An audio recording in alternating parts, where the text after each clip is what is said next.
All right, let's dive right into this explainer on the strategic paradox of US-China competition. When we talk about geopolitics, it's so easy to just fall back on our pre-existing political filters. But today, we're stripping all of that away. We are going to look strictly at the objective data. And the reality it reveals is actually completely different from what you might be hearing in the daily news. So here's the big question. Why is intense US opposition actually strengthening the Chinese regime? I know, it sounds totally counterintuitive, right?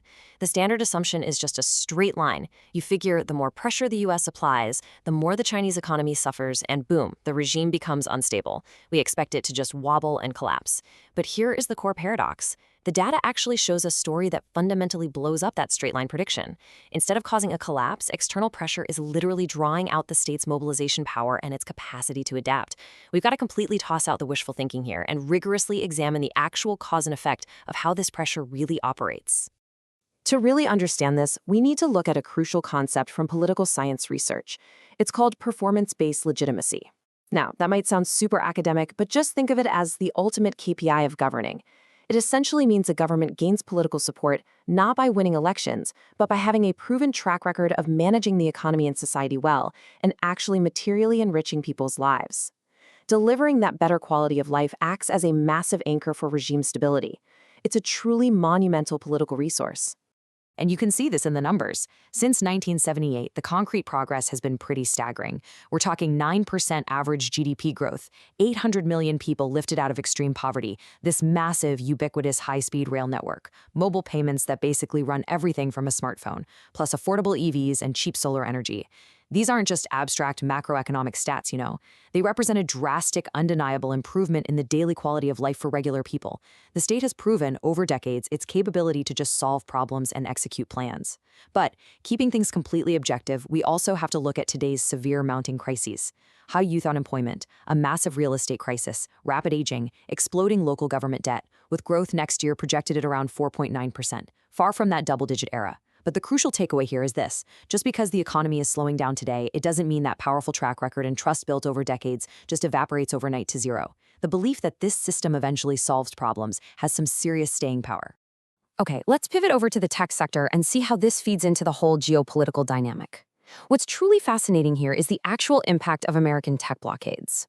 Because ironically, these external restrictions have elevated technological self-reliance to a whole new level. It's no longer just some basic industrial policy for economic growth. It has fundamentally been upgraded to an absolute survival imperative for national security. And they aren't just playing around in research labs, they are locking down overwhelming mass production capabilities. Just look at the stat, 80%. By the year 2025, it's calculated that China will hold 80% of the entire global manufacturing capacity for EV batteries. This isn't just a story about theoretical science anymore.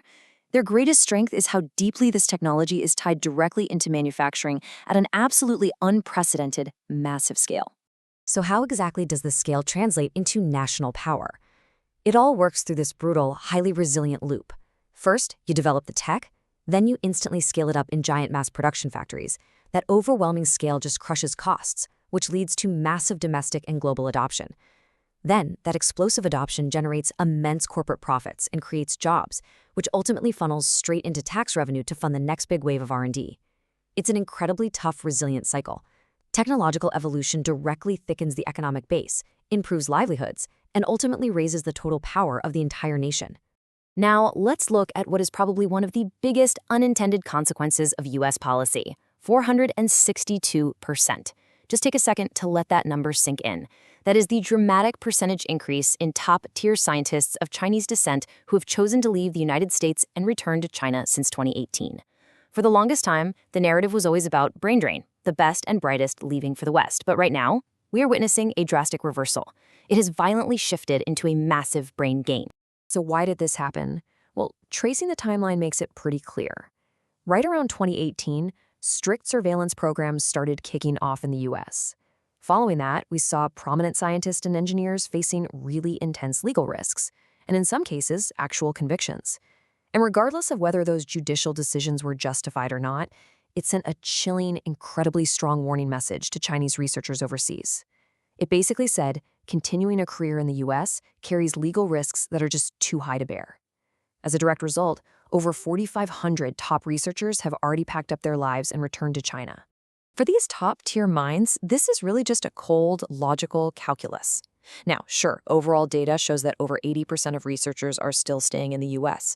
But the top of the top talent, we're talking the brilliant minds in AI and semiconductors who are going to literally dictate the future of national power, they are carefully doing the math. On one hand, do they endure visa barriers and the constant stress of intense surveillance risks in the US? Or, on the other hand, do they take the massive incentives waiting for them back home? Literally limitless state funding, the absolute best laboratories, and a gigantic domestic market. Ultimately, current US policies are inadvertently packing up the very best minds capable of accelerating Chinese technology and sending them straight back to a rival.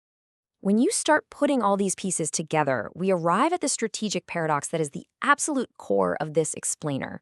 Yes, it is completely true that American restrictions might successfully delay Chinese tech acquisition in the short term, but in the long term, these external limits are driving incentives to the absolute maximum to build a totally self-sufficient, completely independent, domestic ecosystem. They're essentially forcing the creation of a system that relies on absolutely no one else. And this brings us to an incredibly crucial point. It's perhaps the most vital dynamic in this entire geopolitical puzzle, and I really want to emphasize this heavily. The Chinese government can easily blame economic slowdowns on external pressure to divert internal dissatisfaction. When a nation faces intense, hostile pressure from the outside, it actually provides the government with the perfect narrative.